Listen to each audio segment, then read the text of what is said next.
સીતા અવતાર કથા ભાગ 13. સતી સીતા એક આદર્શ ગૃહિણી.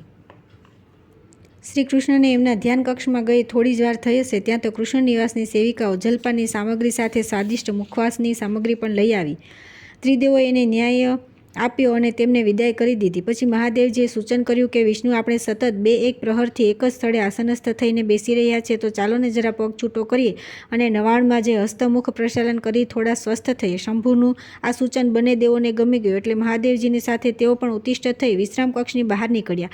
ત્રણેય દેવાધિદેવ આ પૂર્વે તો કેટલી વાર આ નિજ મંદિરમાં શ્રીકૃષ્ણ રાધાના મહેમાન થઈ ચૂક્યા હતા, એટલે તેઓ આ ભવનના પ્રત્યેક સ્થળના પરિપૂર્ણ ભૂમ્યા હતા. તેથી તેઓ વારાફરતી નવાણમાં જે હાથ પગ ધોઈ મોં સ્વસ્થ થયા અને સીધા શ્રીકૃષ્ણના મંત્રણા કક્ષમાં જઈ પહોંચ્યા. હજી તો તેઓ ત્યાં આસનસ્થ થવાની તૈયારી કરતા હતા ત્યાં તો બાજુના ધ્યાન કક્ષનું દ્વાર ખોલ્યું અને અંદરથી પ્રસન્નચિત્તે ગોલોકેશ્વર બહાર નીકળ્યા. પછી તો ચારેય દેવો ત્યાં મંત્રણા કક્ષમાં ન રોકાતા સીધા મુખ્ય કક્ષમાં યાને દીવાનખાનામાં આવ્યા. શ્રીકૃષ્ણ પોતાના હિંડોળા ખાટ પર બિરાજ્યા અને ત્રિદેવોએ તેમની સામેની મખમલની ગાદીઓ પર સ્થાન ગ્રહણ કર્યું. એટલે હવે શ્રીકૃષ્ણે એમના વગર પૂછ્યે સામેથી જ કહી દીધું કે વિષ્ણુ, યમુનાનો આંતર સંદેશો હતો. આજનું રાત્રિ ભોજન આપણે ચારેયને એમની હવેલી પર લેવાનું ભાવભીનું આમંત્રણ છે અને કહ્યું છે કે આપ ત્રણેયની ત્રિદેવીઓ પણ રાધા નિવાસ પરથી રાધાજીની સાથે સીધી ત્યાં જ ભોજનાર્થે આવવાની છે. આટલું કહ્યા પછી ખાસ સમાચાર એ આપ્યા કે આજની ગોલોકની રાત્રિ સભા એમની હવેલીની સામે નવનિર્માણ થયેલા નૃત્ય નાટ્યગૃહમાં રાખવામાં આવી છે અને એની જાણ જનક વિદેહીજીને તથા ઋષિ સંતનુજીને કરી દીધી છે. એટલે તેઓ તમામ પરમહંસાત્માઓને લઈને રાત્રિનો ત્રીજો પહોર શરૂ થાય તે પહેલાં આ કિનારેથી પેલા કિનારે સમયસર પહોંચી જઈને પોતાના સ્થાન ગ્રહણ કરી લેશે. વળી રાધાએ યમુના મારફતે કહેવડાવ્યું છે કે તમારે ત્રિદેવોએ આજની રાત્રિ સભાના અતિથિ વિશેષ તરીકે મારી સાથે ત્યાં ઉપસ્થિત રહેવાનું છે, કેમ કે આજનો સાંસ્કૃતિક કાર્યક્રમ તમે ભવિષ્યમાં જે પરિસંવાદ યોજવાનું વિચારી રહ્યા છો એમ ત્રિદેવીઓએ તેમને સીતા જયંતી પ્રસંગે અમરાપુરીમાં આયોજિત થનારા 2 કાર્યક્રમોની જાણ કરી દીધી હોવાથી તેની સાથે બિલકુલ સંલગ્ન છે. વિશેષમાં એ પણ જણાવી દીધું કે આજની રાત્રિ સભામાં રજૂ થનારી એક વિશિષ્ટ સાંસ્કૃતિક કાર્યક્રમમાં એક નૃત્ય નાટિકાની સાથે સાથે સીતા અવતારના ઉપલક્ષ્યમાં એક વક્તૃત્વ સ્પર્ધા પણ આયોજિત કરાઈ છે. જે સ્પર્ધામાં વક્તા તરીકે દેવી પાર્વતીજી પોતે પણ ભાગ લેવાના હોવાથી તેમને સાંભળવા માટે ખાસ ઉપસ્થિત રહેવાનો અનુરોધ યમુના અને રાધા બંનેનો તમને ત્રિદેવોને કર્યો છે. સદાય જિજ્ઞાસુ સ્વભાવના દરેકે દરેક કાર્યક્રમની સંપૂર્ણ વિગતોથી સુજ્ઞાત થવાના આગ્રહી એવા બ્રહ્માજી હવે તરત જ પૂછ્યું, પરંતુ શ્રીકૃષ્ણ, નૃત્ય નાટિકા શાના વિશે છે અને વક્તૃત્વ સ્પર્ધાનો વિષય કયો છે એની કોઈ જાણકારી તેમણે ન આપી. શ્રીકૃષ્ણ બોલ્યા, ન આપે એવું બને જ નહીં. નૃત્ય નાટિકા મારી શ્રી રામ તરીકેની રામાવતારની કાર્યવાહીના વિરુદ્ધમાં આર્યાવ્રતના કોઈ કવિએ રચેલા એક ગીત પર છે, જે ગીત શિવજી અને પાર્વતીજી સિવાય તમે ચારેય દેવદેવીઓ વિષ્ણુલોકમાં સરસ્વતીના શ્રીકંઠે સાંભળ્યું છે. એટલું જ નહીં, અત્રેથી અમારી ચંદ્રાવલીને ખાસ આમંત્રિત કરીને એને પણ કંઠસ્થ કરાવીને ગવડાવ્યું છે. શ્રીકૃષ્ણએ અંતરનો ઉભરો ઠાલવી દીધો. વિષ્ણુનારાયણ તરત જ બોલ્યા, હા હા, યાદ આવ્યું. આર્યાવ્રતમાં ગયેલા નારદ મુનિ આ ગીત ત્યાંથી લઈને આવ્યા છે. ત્યાંના કોઈ સીતા પ્રેમી કવિએ રચ્યું છે. આખું ગીત તો મને યાદ નથી, પરંતુ તેના આરંભના આટલા શબ્દો બરાબર યાદ કરી ગયા છે કે મારા રામ, તમે સીતાજીના તોલે ન આવો. મહાદેવજી હવે એકદમ રસ પડ્યો એટલે તેમણે તરત પૂછ્યું, પરંતુ શ્રીકૃષ્ણ, સતી પાર્વતી જે વિષય પર બોલવાની છે તે સ્પર્ધાનો વિષય કયો છે? કૃષ્ણ બોલ્યા, બહુ રસપ્રદ વિષય છે. દેવી સીતા એક આદર્શ ગૃહિણી. વાહ, બહુ મજા આવશે સાંભળવાની. વિષ્ણુ ભગવાને અનુમોદન આપ્યું એટલે હવે કૃષ્ણ પૂછ્યું કે બોલો, કયા માર્ગે ત્યાં જવું છે? જળ માર્ગે કે જમીન માર્ગે? સંધ્યાકાળ થઈ જવા આવ્યો છે અને યમુનાજીની હવેલી પર સંધ્યાઆરતી પૂર્ણ થઈ ગયા ત્યારબાદ આપણે ત્યાં પહોંચી જવું પડશે, કેમ કે ત્યાં બધા જ આપણી પ્રતીક્ષા કરી રહ્યા હશે. એટલે ઝડપથી નિર્ણય કરો કે કયા માર્ગે જવું છે. ત્યાં સુધીમાં હું પણ તમારી જેમ હસ્તમુખ પ્રક્ષાલન કરીને મારો ગોલોકેશ્વર તરીકેનો ગોલોકી પોશાક પરિધાન કરીને આવી જાઉં છું. એટલું કહીને હજી તો કૃષ્ણ અંદર જવાની તૈયારી કરે છે ત્યાં તો સામેથી યોગિની જલપાની અને મુખવાસની સામગ્રી લઈને આવી પહોંચી. શ્રીકૃષ્ણે એને ન્યાય આપી દીધો અને પછી કહ્યું કે યોગિની, તું હમણાં આટલામાં જ રહેજે. આ મહેમાનો હમણાં નક્કી કરી લેશે કે એમને કયા માર્ગે યમુનાજીની હવેલી પર જવું છે. પછી કાં તો તારે સારથી સુમંતને કાં નાવિકા દારૂકને બોલાવી લાવવા કોઈને મોકલવા પડશે, કહીને કૃષ્ણ અંદર ગયા અને પછી થોડી જ વારમાં તૈયાર થઈને પરત આવી ગયા. પછી જેઓ હિંડોળા ખાટ પર બિરાજમાન થઈ ગયા કે તરત જ બ્રહ્માજી બોલ્યા, કૃષ્ણ, હું તો આ વખતે ઘણા લાંબા સમય બાદ ગોલોકમાં આવ્યો છું. વળી ગોલોકના નિવાસસ્થાનોનું તથા રાજમાર્ગોનું નવેસરથી નવનિર્માણ થઈ ગયા પછી વિષ્ણુ અને મહેશ પણ પહેલી જ વાર અત્રે પધાર્યા છે. તેથી હમણાજીની હવેલી પર જવાના બંને માર્ગો, જળમાર્ગ અને જમીન માર્ગ અંગે થોડી ઘણી જાણકારી તમે આપો, તે પછી જ અમે નક્કી કરી શકીએ કે કયા માર્ગે અમારે ત્યાં જવું છે અને તમે કહ્યું તેમ સમયસર ત્યાં પહોંચી શકીએ. શ્રી કૃષ્ણ બોલ્યા, બરાબર. ત્રેતાયુગના અમારા બંને સમકાલીન અવતારો રામાવતાર અને સીતાવતાર પરિપૂર્ણ કરીને મેં તથા રાધાએ ગોલોકમાં પુનરાગમન કર્યું ત્યાર પછી તો અહીં ઘણું બધું અમૂલ પરિવર્તન થઈ ગયું છે. અહીંના ચીલાચાલુ રીતરાવાજો અને નિત્ય વિહારની લીલાઓમાં પણ ક્રાંતિકારી પરિવર્તન આવી ગયું છે. એટલે ચાલો હું તમને એની થોડી મોટી માહિતી આપી દઉં. એમ કહીને ગોલોકેશ્વર પોતાનો વાણી પ્રવાહ આ રીતે વહેતો મૂક્યો. હે દેવાધિદેવો, આટલું તો તમે જાણો છો કે લગભગ 100 જેટલા સંગે મરમરી શિખરોથી આચ્છાદિત શતશૃંગ પર્વતના પરિંદ શિખરમાંથી નીકળીને વિરજા નામની જે એક નદી અમારા ગોલોકની દિવ્ય ધરા પર ઉત્તરથી દક્ષિણ દિશા તરફ સદૈવ વહ્યા કરે છે. તે જ વિરજા નદીનું અધિભૌતિક સ્વરૂપ આર્યાવ્રતના હિમાલય સ્થિત કાલિંદ પર્વતના યમનોત્રી શિખરમાંથી નીકળીને યમુના નદીના નામે ઉત્તર પ્રદેશની વ્રજભૂમિ પર સતયુગથી માંડી આજ દિન સુધી વહ્યા કરે છે. અખૂટ અને અમાપ જળરાશિથી ભરપૂર તથા વિશાળ પહોળા તટપટ પર પથરાયેલી અમારી આ વિરજા નદીનો અસંખલિત વહેતો જળપ્રવાહ સમસ્ત ગોલોકની પવનભૂમિને આવરી લઈને ઘણે દૂર આવેલા ગોલોકના સાગર સમા અગાધ ક્ષીર સરોવરમાં સમાઈ જાય છે. એના પૂર્વ પશ્ચિમ બંને તટ પર સુનિશ્ચિત અંતરે આરસપહાણ જડિત 4 ઘાટ આવેલા છે, જે પૈકી નદીના પૂર્વ તટ પર અમારા જૂના ગોલોકધામના સમગ્ર વિસ્તાર સાથે સંકળાયેલા અને વિરજાના મૂળથી મુખ સુધીના માર્ગ પર શોભી રહેલા 4 ઘાટના નામ આ પ્રમાણે છે: વૃંદાવન ઘાટ, ગોકુલ ઘાટ, ગોમતી ઘાટ, વિશ્રામ ઘાટ.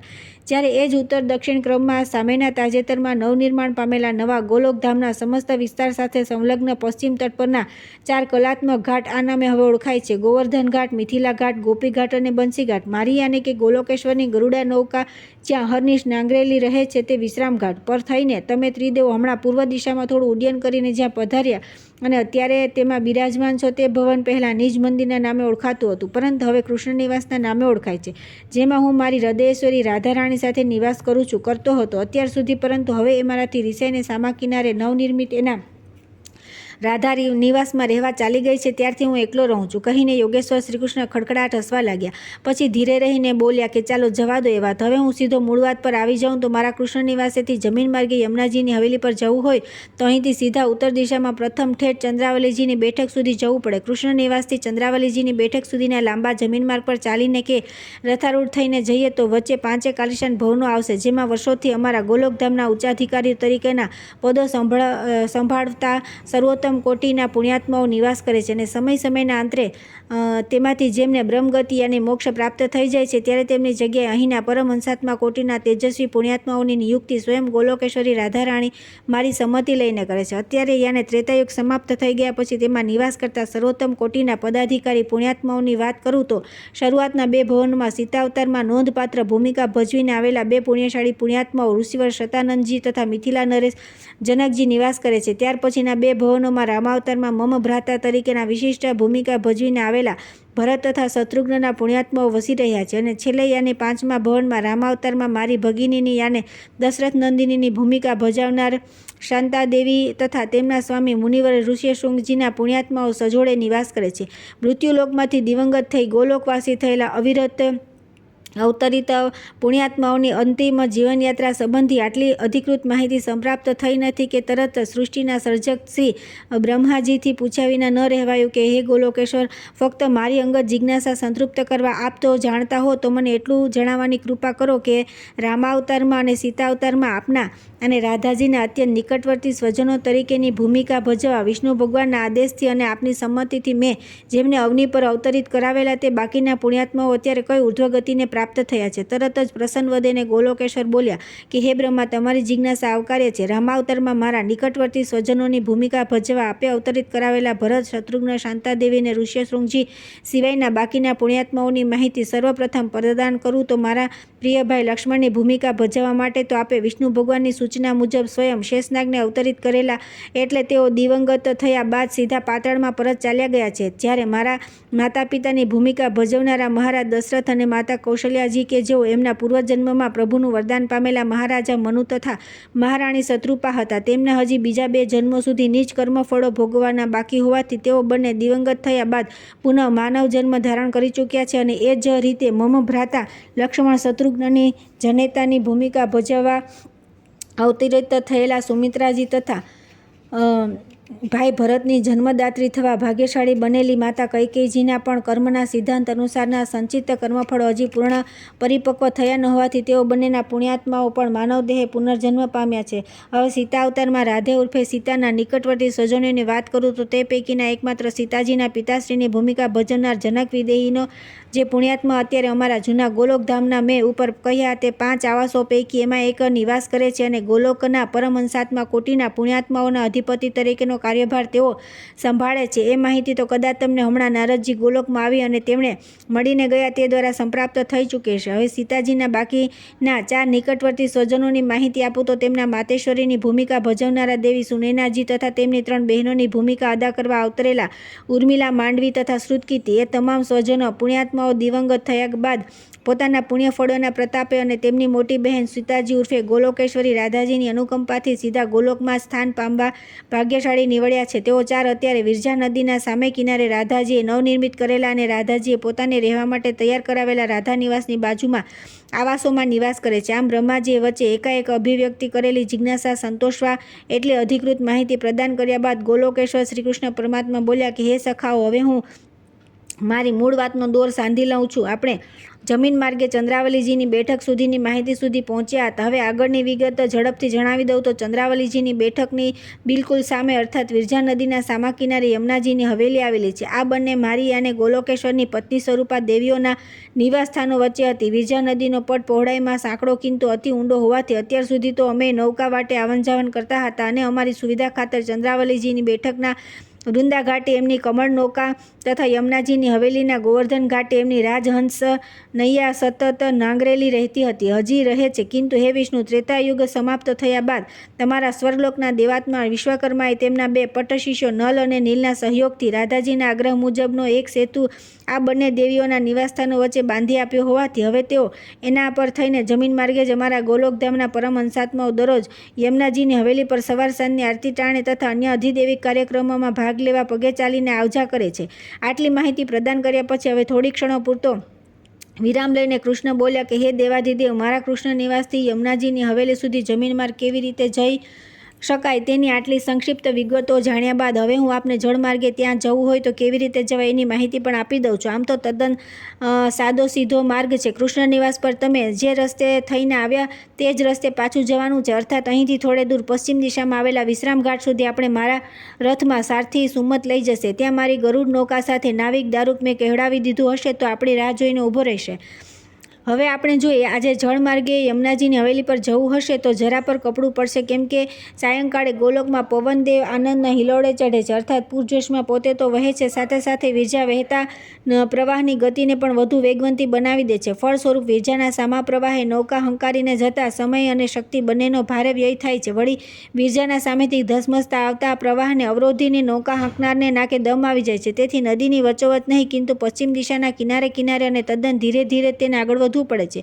આટલી હકીકતથી વાકેફ કર્યા પછી પણ જો આપણે જળમાર્ગે યમુનાજીની હવેલીએ જવાનું નક્કી કરશું તો સર્વપ્રથમ દારૂક આપણને ગરુડ નૌકામાં પૂર્વ કિનારાના વિશ્રામ ઘાટેથી સીધો સામેના પશ્ચિમ કિનારે આવેલા બંસી ઘાટે લઈ જશે અને પછી ત્યાંથી પશ્ચિમ તટના કિનારે નૌકા હંકારી નવા ગોલોકધામના રાધા નિવાસ આદિ નવા ભવનોની આગળ થઈ પ્રથમ ગોપીઘાટ, પછી મિથિલા ઘાટ અને છેલ્લે ગોવર્ધન ઘાટે લઈ જશે. બસ પછી તો નૌકામાંથી નીચે ઉતરી પગે ચાલતા થોડા આગળ જઈશું એટલે આવી જશે યમુનાજીની ભવ્યાતિ ભવ્ય હવેલી. આમ બંને માર્ગોની જમીન માર્ગી અને જળમાર્ગની માહિતી બરાબર સુજ્ઞાત થઈ ગયેલા ત્રિદેવો પૈકી હવે મહાદેવજી બોલ્યા, શ્રી કૃષ્ણ, એમ કરો ને તમે જ નક્કી કરો કે આપણે કયા માર્ગે સમયસર યમુનાજીની હવેલી પર પહોંચવું છે. તમે જે માર્ગ પસંદ કરશો તે વ્યવહારુ અને અનુકૂળ જ હશે, એમાં કોઈને શંકા નથી. કૃષ્ણ તો પહેલેથી જ મનમાં નક્કી કરીને બેઠા હતા એટલે તેમણે કહી દીધું, ભલે તો પછી એમ કરીએ કે જમીન માર્ગે ચંદ્રાવલીજીની બેઠક પર થઈને જઈએ. ચંદ્રાવલીની ઘણા સમયથી મહેચ્છા છે કે એકવાર આપ ત્રણેયના પુનીત પગલાં એમની બેઠકજી પર પડે એટલે આજે એમની મનોકામના પણ પૂરી થઈ જશે. પછી ત્યાંથી આપણે રથારૂઢ થઈને પેલા નવા સેતુ પર વિરજા નદી પાર કરીને સામા કિનારે યમુનાજીની હવેલી પર સમયસર પહોંચી જઈશું. ત્યારબાદ રાત્રે પરત આવીશું. જળમાર્ગે ચાંદની રાતે વિરજાના વહેતા પ્રવાહમાં નૌકા વિહાર કરવાની બહુ મજા આવશે અને પછી બહુ ઝડપથી આપણે કૃષ્ણ નિવાસ પર પાછા આવી જઈશું. પોતાની યોજનાને ત્રિદેવોનું સમર્થન મળી જતા હવે કૃષ્ણે તરત જ યોગિનીને બોલાવી તેને પ્રથમ સારથી સુમનને રથ લઈ ઝડપથી આવી જવાનું કહેવા મોકલી અને પછી એ પણ સમજાવી દીધું કે ત્યારબાદ તે વિશ્રામ ઘાટે જઈને દારૂકને કહી આવે કે જમી પરવારીને નિરાતે ખાલી ગરુડ નૌકા લઈને યમુનાજીની હવેલી પર પહોંચે છે, કેમ કે મોડી રાત્રે એની નૌકામાં પ્રભુ અને પધારેલ ત્રિદેવો ત્યાંથી નીકળીને કૃષ્ણ નિવાસ પર પરત આવવાના છે. બધી વ્યવસ્થા થઈ ગઈ છે. શ્રી કૃષ્ણે ઝડપથી ધ્યાન કક્ષમાં જઈ ચંદ્રાવલીજીને આંતર સંદેશો પાઠવી દીધો કે તેઓ ત્રિદેવોને લઈને તેની બેઠકજી પર આવવા પ્રયાણ કરી રહ્યા છે. પછી રથ લઈ સારથી સુમંત આવી જતા ગોલોકેશ્વર શ્રી કૃષ્ણ તથા બ્રહ્મા વિષ્ણુ મહેશ રથારૂઢ થઈ જમીન માર્ગે ચંદ્રાવલીજીની બેઠક પર પહોંચી ગયા. બેઠકજીના પ્રવેશ દ્વારે ચંદ્રાવલીજી તેમના અતરંગ સેવિકાઓ અનુષ્કા અને શર્મિષ્ઠા સ્વાગતની સામગ્રી લઈ ઉપસ્થિત હતા. ત્રિદેવોએ દેવોનું તથા સ્વામી શ્રીકૃષ્ણનું પરમાત્માનું ભાવભીનું સ્વાગત કર્યું અને પોતાના આંગણે પહેલી જ વાર પદાર્પણ કરવા બદલ ગદગદ કંઠે ત્રિદેવોનો આભાર માન્યો. અને પછી તેઓ આ માનવંતા મહેમાનોને બેઠકજીમાં પોતાનું વાદ વૃંદ સંગીતની આરાધના અને ઉપાસના જ્યાં બિરાજને કરતું હતું તે સ્વર મંદિરમાં લઈ ગયા અને તાજેતરમાં તેમાં પ્રસ્થાપિત કરેલ સંગીતના સામગ્રી દેવી સરસ્વતીજીની વીણા વગાડતી પ્રતિમાની ઝાંખી કરાવી. પોતાની પુત્રી સરસ્વતીની વિશ્વકર્માએ સંકલ્પિત કરેલી આ ભવ્ય પ્રતિમા જોઈને ભાવવિભોર થઈ ગયેલા બ્રહ્માજીએ પછી ચંદ્રાવલીજીના મસ્તક પર પોતાનો શ્રીહસ્ત મૂકી તેમને અભિનંદન સહ આશીર્વાદ પાઠવ્યા. ત્યાર પછી ત્રિદેવોને લઈને ગોલોકેશ્વર પોતાના રથમાં પેલો નવો સેતુ પાર કરી યમુનાજીની હવેલી પર પહોંચી ગયા. અહીં પણ ન કેવળ યમુનાજી અને તેમની બે અતરંગ સેવિકાઓ પદ્મજા અને અનુજા બલકે સ્વયં રાધાજી તથા ગોલોકમાં મહેમાન તરીકે પધારેલી ત્રિદેવીઓ પણ શ્રીકૃષ્ણના તથા બ્રહ્મા વિષ્ણુ મહેશનું હાર્દિક સ્વાગત કરવા કુમકુમ અક્ષત તથા પુષ્પહાર લઈને ઉપસ્થિત રહી હતી. સ્વાગત વિધિ સંપન્ન થઈ ગયા બાદ ગોલોકેશ્વર શ્રીકૃષ્ણ પરમાત્માએ ગોલોકધામમાં પધારવા બદલ લક્ષ્મીજી, સાવિત્રીજી તથા પાર્વતીજીનું અભિવાદન કર્યું. તો બીજી બાજુ સ્વયં રાધાજીએ પણ ગોલોકેશ્વરીની હેસિયતથી બ્રહ્મા વિષ્ણુ તથા મહેશનો ગોલોકમાં શુભ આગમન કરવા બદલ ખૂબ ખૂબ આભાર માન્યો. ત્યારબાદ યમુનાજી અને રાધાજી આજના અતિથિ વિશેષ ત્રિયુગલ સ્વરૂપોને તથા ગોલોકેશ્વરને હવેલી સ્થિત મહેમાન ગૃહમાં લઈ ગયા અને રાધાજીને મહેમાનોની સરભરાનો ભાર સોંપીને યમુનાજી તત્ક્ષણ ભોજનને હજી કેટલી વાર લાગશે એ જાણવા પોતાના ભોજન કક્ષ ભણી રવાના થઈ ગયા. હજી તો તેઓ ત્યાં પહોંચ્યા નહીં હોય અને આ બાજુ પાછળથી ઝડપભેર આવી પહોંચેલા ચંદ્રાવલીજીએ પોતાની એક અતરંગ સેવિકાને મોકલી સ્વામી શ્રી કૃષ્ણ પ્રભુને તાત્કાલિક નૃત્ય નાટ્યગૃહ પર પધારવા હાર્દિક વિનંતી કરી, કેમ કે પોતે છેલ્લા એક સપ્તાહથી જે નૃત્ય નાટિકા ભારે જહેમતથી તૈયાર કરાવી રહ્યા હતા તેમાં એક બે દ્રશ્યો હજી જોઈએ એવા બરાબર જામતા ન હતા. તેથી તેમને એ માટે સ્વામી શ્રી કૃષ્ણના વિશિષ્ટ માર્ગદર્શનની ખાસ જરૂર પડી હતી. પરિણામે શ્રીકૃષ્ણ પણ વિદાય થયા. આ બાજુ હવે મહેમાન ગૃહમાં માત્ર રાધાજી અને પધારેલ ત્રિયુગલ સ્વરૂપો આટલા જ રહ્યા. પ્રાપ્ત સમય અને સંજોગોનો સદુપયોગ કરી લેવા હવે વિષ્ણુ ભગવાને દેવી રાધિકાને સીધો જ પ્રશ્ન પૂછ્યો, ગોલોકેશ્વરી, તમને લક્ષ્મીજી અને અન્ય બંને દેવીઓ દ્વારા આગામી સીતા જયંતીના રોજ અમારા નવા સ્વરનું ઉદ્ઘાટન કરવા માટે પધારવાનું આમંત્રણ તો મળી ગયું છે ને? રાધાજી બોલ્યા, હા પ્રભુ, મળી તો ગયું છે, પરંતુ મેં હજી એનો કામચલાઉ સ્વીકાર જ કર્યો છે, કેમ કે આટલી મોટી જવાબદારી માથે લેતા પહેલાં મારે સ્વામી શ્રી કૃષ્ણની સંમતિ તો લેવી જ પડે ને, જે હજી મારે લેવાની બાકી છે. પરંતુ નારાયણ, મારી વિનંતી છે કે મને આ જવાબદારીમાંથી મુક્ત કરો તો બહુ સારું. મારા બદલે કોઈ બીજા વરિષ્ઠ દેવાત્માના હાથે અથવા તો સ્વયં ગોલોકેશ્વરના હસ્તે અમરાપુરીનું ઉદ્ઘાટન કરાવશો તો એ વધુ યથાર્થ ગણાશે. તરત જ બ્રહ્માજી બોલ્યા, દેવી, અત્યાર સુધી અમારા ત્રિલોકમાં જેટલા પણ ઉદ્ઘાટનો થયા તે બધા કોઈને કોઈ દેવીના હસ્તે જ થયા છે, કોઈ સર્વોત્તમ દેવીના હસ્તે તો થયા જ નથી. તેથી આ વખતે અમે સર્વાનુમતે નિર્ણય કર્યો છે કે નવા સ્વરનું ઉદ્ઘાટન કોઈ દેવના હસ્તે નહીં, દેવીના હસ્તે સંપન્ન કરાવવું છે. અને રાધાજી, તમારા કરતાં વધુ સર્વગુણ સંપન્ન દેવી આ ત્રિભુવનમાં બીજી છે પણ ક્યાં? એટલે આ વખતે તમારે જ આ જવાબદારી અદા કરવાની છે. બ્રહ્માજી બોલી રહ્યા કે તરત જ હવે મહાદેવજી બોલ્યા, અને ગોલોકેશ્વરી, તમે કદાચ ન જાણતા હો તો જણાવી દઉં છું કે ગોલોકેશ્વરને પણ આ વખતે અમે છોડ્યા જ નથી. ઉદ્ઘાટનની સાથે સાથે અમરાપુરીમાં યોજાયેલ 2 દિવસના મહાપરિસંવાદનું ઉદ્ઘાટન કરવાની જવાબદારી તો શ્રીકૃષ્ણે સામે ચાલી સ્વેચ્છાએ સ્વીકારી લીધી છે. પછી તમે જ કહો રાધાજી, એક દેવાધિદેવને એક સામટી બબે જવાબદારી તો ન જ સોંપાય ને? રાધાજી હવે શું બોલે? ત્યાં તો એક બાજુથી યમુનાજીના સૌને ભોજન માટે તેડવા આવી ગયા, તો બીજી બાજુ કૃષ્ણ પર ચંદ્રાવલીનું કામ પતાવીને પરત આવી ગયા અને આવતા વેત બોલ્યા, યમને ચંદ્રાવલીએ કહેવડાવ્યું છે કે તે અત્યારે નૃત્ય નાટિકાને અંતિમ ઓપ આપવામાં વ્યસ્ત છે, એટલે આપણી સૌની સાથે જમવા નહીં આવી શકે. એનું કામ પતી જશે એટલે એ બારોબાર ભોજન કક્ષમાં જઈને જમી આવશે. અને પછી તો ચંદ્રાવલી સિવાય બાકીના 9 દેવદેવીઓ ભોજનાર્થે ભોજન કક્ષમાં પહોંચી ગઈ. એક બાજુ તેમની ભોજન વિધિ સમાપ્ત થઈ અને બીજી બાજુ આજ રાત્રિનો સાંસ્કૃતિક કાર્યક્રમ શરૂ થવાનો સમય પણ થઈ ગયો. પછી તો રોજની જેમ સમસ્ત પ્રેક્ષક વૃંદ જ્યાં હોય ત્યાં ઝડપભેર નાટ્યગૃહમાં પધારી પોતપોતાના નિયસ્થાન ગ્રહણ કરી લેવાની સૂચના આપવા વારાફરતી 3 વાર વગાડવામાં આવતા ઘંટ પૈકી પહેલો ઘંટ વાગ્યો એટલે પરમહંસાત્માઓ આવીને પોતાના સ્થાન ગ્રહણ કરી લીધા. થોડીવાર પછી બીજો ઘંટ વાગ્યો એટલે આજના 6 અતિથિ વિશેષો, અન્ય આમંત્રિત મહેમાનો તથા રામાવતાર અને સીતાવતારમાં પોતપોતાની ભૂમિકાઓ ભજવીને આવેલા બંને પક્ષના નિકટવર્તી સ્વજનો પણ નાટ્યગૃહમાં પધારી આગળની 2 હરોળમાં ગોઠવાઈ ગયા.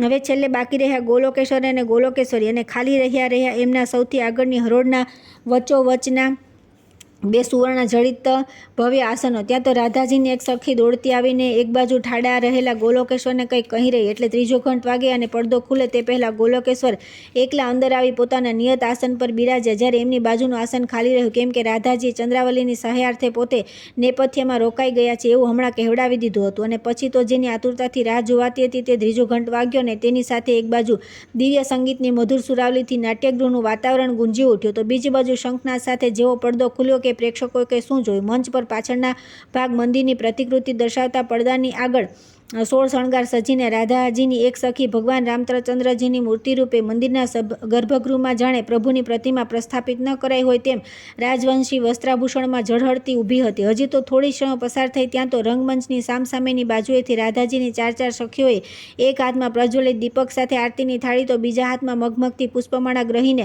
મંચ પર પ્રવેશ કર્યો અને ભગવાન રામજીની મૂર્તિ સમક્ષ તાલબદ્ધ રીતે નૃત્ય કરતાં કરતાં અત્યંત ભાવવાહી મુદ્રામાં પ્રભુની આરતી ઉતારવા માંડી. બરાબર એ જ વખતે નેપથ્યમાંથી દેવી ચંદ્રાવલીએ પોતાના સુમધુર કર્ણપ્રિય કંઠથી આ દ્રશ્યનું શાબ્દિક વર્ણન કરતી ગીત પંક્તિઓ આ પ્રમાણે વહેતી મૂકી. દયાના સાગર સ્વામી કૃપારે નિધાન તમે, 16 રે શણગાર સજી મંદિરને દ્વારે ભલે, ફૂલને ચંદનથી પૂજાવો છોને ભગવાન કહેવડાવો, મારા રામ તમે સીતાજીની તોલે ના આવો, શ્રી રામ તમે વૈદેહીની તોલે ના આવો. અને આટલું સાંભળ્યું નથી કે પ્રેક્ષકગણે તાળીઓના પ્રચંડ ગડગડાટથી ગીતની આ પંક્તિઓને હર્ષના આનંદથી વધાવી લીધી. અને પછી તો થોડી ક્ષણો બાદ પડદો પડી ગયો. પ્રસ્તુત ગીતના એ જ ઢાળમાં અને રાગમાં ચંદ્રાવલીજીના વાદ્યવૃંદે પોતાના વૈવિધ્યપૂર્ણ વાજિંત્રોના સુનાદ દ્વારા નાટ્યગૃહના સમસ્ત વાતાવરણને સંગીતની સુરાવલીથી ગુંજારિત કરી રાખ્યું અને પ્રેક્ષકગણને પણ માનસિક રીતે જકડી રાખ્યું. ત્યાં તો શંખનાદ સાથે પુનઃ પડદો ખુલી ગયો અને હવે પ્રેક્ષકોએ શું જોયું. રંગમંચ પરના પાછળના ભાગે ઘનઘોર જંગલના દ્રશ્યને મૂર્તિમંત કરતો એક પડદો ઝૂલી રહ્યો હતો, જે દંડકારણ્યની ભૂમિને ત્રાદ્રશ કરી રહ્યો છે એવું નેપથ્યમાંથી સંવાહકની ભૂમિકા ભજવી રહેલા શ્રી રાધાજીએ પોતાના ઘેરાયેલા અને ઘૂંટાયેલા નિનાદના પ્રેક્ષકોને જણાવ્યું. અને પછી ઉમેર્યું કે રઘુકુલ રીતિ સદાચલી આવી, પ્રાણ જાય પર વચન ન જાય. એ પરંપરાને જાળવી રાખવા ખાતર 14 વર્ષનો વનવાસ ભોગવવા જઈ રહેલા દશરથ નંદન શ્રી રામની પાછળ એમના ધર્મપત્ની જાનકી તથા ભ્રાતા લક્ષ્મણ વનના વિકટ માર્ગે આગળ વધી રહ્યા છે. અને બરાબર એ જ વખતે પ્રેક્ષકોએ જોયું કે વનવાસી પહેરવેશ માં ખભે ધનુષ બાણ ધારણ કરેલા શ્રી રામ પ્રથમ મંચ પર પધાર્યા અને પછી તેમની પાછળ પાછળ વનવાસી વલ્કલો પહેરેલા સીતાજી તથા એમની પાછળ નીચી નજરે ચાલતા ધનુષ બાણધારી વનવાસી લક્ષ્મણજી પણ આવ્યા અને જાણે વનમાં આગળ વધી રહ્યા છે એ ભાવથી તેઓ રંગમંચ પર ગોળાકારે એક પછી એક ચક્કર મારવા લાગ્યા. રાધાજીની 3 સખીઓ રામ લક્ષ્મણ જાનકી આબેહૂબ પ્રતિકૃતિ જીવંત કરી હતી. અને ત્યાં તો નેપથ્યમાંથી ચંદ્રાવલીજીએ પેલા ગીતની આગળની પંક્તિઓ આ પ્રમાણે પ્રસારિત કરી. તમારો પડછાયો થઈ જઈ વગડે રે વેઠ્યો એણે, દુઃખની ફરિયાદ નવ કીધી, કંદમૂળ ફળમૂળ આરોગ્ય ભોંય પર, નીત નીત સોળ તાણી લીધી, પતિ થઈ પત્નીને પારખતા ન આવડી, છોને ઘટઘટના જ્ઞાતા થઈ ફૂલાવો, મારા રામ તમે સીતાજીની તોલે ના આવો.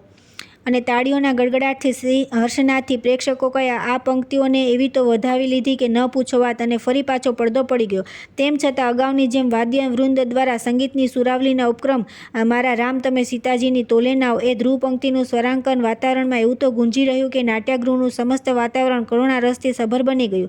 અને ત્યાં તો ફરી પાછો શંખનાદ દ્વારા ત્રીજી વાર પડદો ખુલી ગયો અને જિજ્ઞાસુ પ્રેક્ષકો આશ્ચર્યચકિત થઈને શું નહીં રાખ્યું. રંગમંચ પરના પાછળના ભાગે હવે અશોક વાટિકાની પ્રતિકૃતિ સમયે એક પડદો ઝૂલી રહ્યો હતો, જેમાં વિશાળ અશોક વૃક્ષ સ્પષ્ટ દેખાતું હતું. એના થડના ગોળાકાર ચોતરતા પર અપહૃત થયેલા સીતાજી ઘૂંટણથી વાળેલા પગ પર માથું ટેકવીને અત્યંત ઉદાસ ચિત્તે બિરાજ્યા હતા અને તેમની આજુબાજુ 2-3 બિહામણી રાક્ષસીઓ પહેરો ભરતી ઊભી હતી, જે બધી જ રાધાજીની સખીઓ હતી. ત્યાં તો એકાએક 10 માથાવાળો મુગટ તથા મોટી મોટી મૂછોવાળો રાવણ હાથમાં ખુલ્લી તલવાર સાથે સીતાજીની સામે ધસી આવ્યો અને બરાબર એ જ વખતે નેપથ્યમાંથી સંવાહક રાધાજી પોકારી ઉઠ્યા.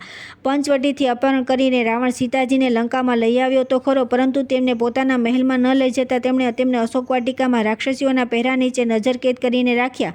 અને તમે જોઈ રહ્યા છો એ રીતે વારંવાર ખુલ્લી તલવાર લઈ સીતાજીને ડરાવવા ધમકાવવા અને લલચાવવા આવવા લાગ્યો. અને પ્રેક્ષકે જોયું તો સંવાહક રાધાજીએ કહ્યું તે પ્રમાણે સીતાજીની આગળ પાછળ આંટા મારીને રાવણ છેવટે થાકી ગયો. સીતાજીએ તેની સામે પણ ન જોયો એટલે હારી ગયેલો રાવણ ઘૂંટણીએ ઘડીને પોતાની નિષ્ફળતા પ્રદર્શિત કરવા તલવાર ફેંકી દઈને બેસી ગયો. એ જ વખતે નેપથ્યમાંથી ચંદ્રાવલીજીએ લલકાર્યું હે રામ, તમથી પહેલાં અશોકવનમાં સીતાજીએ રાવણને હરાવ્યો. દૈત્યોના દેશમાં નિરાધાર નારી તોય દશમંથો રાવણ ત્યાં ન ફાવ્યો. મરેલાને માર્યો એમાં કર્યું શું પરાક્રમ? અમથો વિજયનો લૂંટ્યો લાહવો. મારા રામ, તમે સીતાજીની તોલે ના આવો. અને આટલું સાંભળ્યું નથી કે ત્યાં તો આનંદના અતિરેકમાં આવી ગયેલા કેટલાક પરમહંસાત્માઓએ નિજ સ્થાન પરથી ઊભા થઈ જઈ મોટેથી ધન્ય ધન્ય સીતાજી, તમે જીતી ગયા એવા હર્ષોદ્ગાર સહ તાળીઓના એકધારા ગડગડાટથી નાટ્યગૃહને ગજવી મૂક્યું.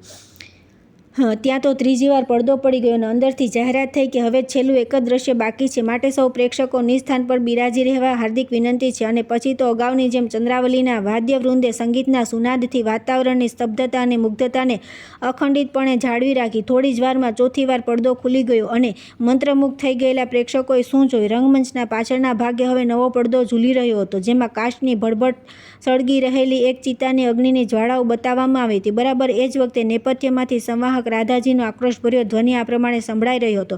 અપહૃત થયા બાદ લંકાપતિ રાવણની નજરકેદમાં ખાસો સમય રહેલા અયોધ્યાના રાજવધુ સીતાજીના નિષ્કલંક ચારિત્ર્ય પર ભવિષ્યમાં આર્યાવ્રતની પ્રજા શંકા ન કરે એટલા ખાતર પોતાની પવિત્રતા તથા પાતિવ્રતાની પરીક્ષા આપવા આદર્શ રાજા શ્રી રામે નિજ પત્ની સીતાને જાહેરમાં અગ્નિ પરીક્ષા આપવાની આજ્ઞા કરી. અને તમે જોઈ રહ્યા છો કે એમ કહીને સંવાહક રાધાજીએ પ્રેક્ષકોને મંચ પરનું દ્રશ્ય જોવા અનુરોધ કર્યો. અને પ્રેક્ષકોએ શું જોયું? ચિતા પર ચડવાની મુદ્રામાં વાળ છૂટા કરી દઈ ઊભા રહેલા સીતાજી, અગ્નિદેવતા, મને તમારામાં સમાવી લો એવા ભાવથી બે હાથ જોડી ચિતાના અગ્નિને પ્રણામ કરી રહ્યા છે. તેમની બિલકુલ સામે એક બાજુ ધનુષધારી શ્રી રામ શૂન્યમનસ્ક ભાવે ઊભા રહ્યા છે અને તેમની પાછળ નીચી નજરે પગના અંગૂઠાથી ભોંય ખોતરી રહેલા લક્ષ્મણજી ઊભા છે. તેમનાથી થોડે દૂર હનુમાનજી, સુગ્રીવ, અંગદ, જાંબુવત, નલ, નીલ આદિ વાનરો ચિંતાગ્રસ્ત મુદ્રામાં સીતા માતાને જાણે રોકાઈ જવા વિનંતી કરી રહ્યા ન હોય એવા ભાવથી બંને હાથ લાંબા કરીને ઊભા રહ્યા છે.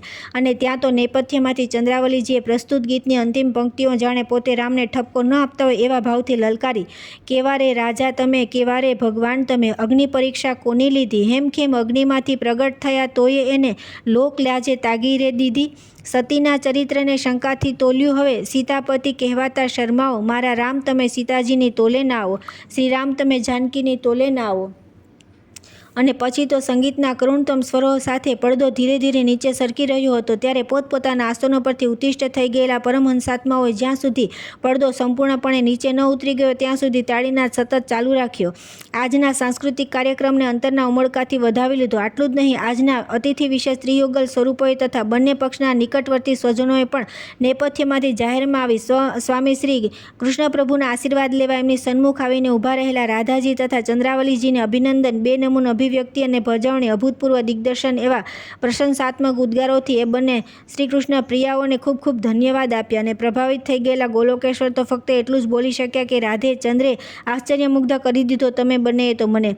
અને ત્યાં તો અંદરથી બુલંદ અવાજે જાહેરાત થઈ કે હવે થોડી જ વારમાં આજની વક્તૃત્વ સ્પર્ધા શરૂ થઈ રહી છે, માટે જેમને સ્વસ્થ થવા જવું હોય તે જઈને આવીને ઝડપથી નિજ સ્થાન ગ્રહણ કરી લે એવી વિનંતી. પછી તો નિર્ધારિત સમયે ઘંટનાદ સાથે નાટ્યગૃહનો પડદો ખુલ્યો અને પ્રેક્ષકોએ જોયું તો મંચ પર ગોઠવેલા 5 આસનો પૈકી સૌથી વચ્ચે આસનસ્થ થયા હતા ઋષ્યશૃંગજી. તેમની ડાબી બાજુના 2 આસનો પર બિરાજમાન થયેલા હતા મહારાજ જનકવેદેહી અને મંત્રી શતાનંદજી. ત્યારે એમની જમણી બાજુ બિરાજ્યા હતા સતી સીતાજીના માતા સુનૈનાજી તથા ભગિની ઉર્મિલાજી. આ ઉપરાંત રંગમંચના ડાબા અને જમણા છેડા પર 2 વિશિષ્ટ આસનો શોભી રહ્યા હતા, જેમાં ડાબી બાજુના આસન પર સ્થાન ગ્રહણ કર્યું હતું દેવી પાર્વતીજીએ, જેઓ આજની વક્તૃત્વ સ્પર્ધામાં સૌથી છેલ્લે બોલવાના હતા. અને જમણી બાજુ આસન શોભાવી રહ્યા હતા દેવી ચંદ્રાવલીજી, જેઓ આજની વક્તૃત્વ સ્પર્ધાના સંવાહક હતા. થોડી ક્ષણો શાંતિમય પસાર થઈ ત્યાં તો નેપથ્યમાંથી કાર્યક્રમ શરૂ કરવાની જાણ કરતો ઘંટનો એક ટકોરો વાગ્યો. એટલે સંવાહિકા ચંદ્રાવલી દેવી ઊભા થઈ ગયા. ગોલોકની વર્ષો જૂની પ્રણાલી મુજબ કોઈપણ જાતની ઔપચારિકતા કે સંબોધન કર્યા વિના તેમણે સીધી જાહેરાત કરી કે આપ સૌ જાણો છો કે આજની વક્તૃત્વ સ્પર્ધાનો વિષય છે સતી સીતા દેવી એક આદર્શ ગૃહિણી. આજની સ્પર્ધામાં ભાગ લેનાર સ્પર્ધકો આપની સામે મંચ પર ઉપસ્થિત છે. જે પૈકી સૌથી વચ્ચે જે વિદ્યમાન છે તે ઋષિવર ઋષ્યશૃંગજી, જેઓ મૃત્યુલોકના માનવ સંબંધોની દ્રષ્ટિએ સીતાજીના નણંદ શાંતાદેવીના પતિ હતા અને આજની સ્પર્ધામાં તેઓ નિર્ણાયકની ભૂમિકા ભૂમિકા ભજવવાના છે. આપની જાણ ખાતર એટલી સ્પષ્ટતા કરી દઉં કે મારી સામે મંચ પર ઉપસ્થિત દેવી પાર્વતીજી આજની સ્પર્ધાના સ્પર્ધક નથી, શુભેચ્છક છે, જેઓ સ્વેચ્છાએ સતી સીતાજી વિશે પોતાના મનોભાવ અભિવ્યક્ત કરવા વધાર્યા છે.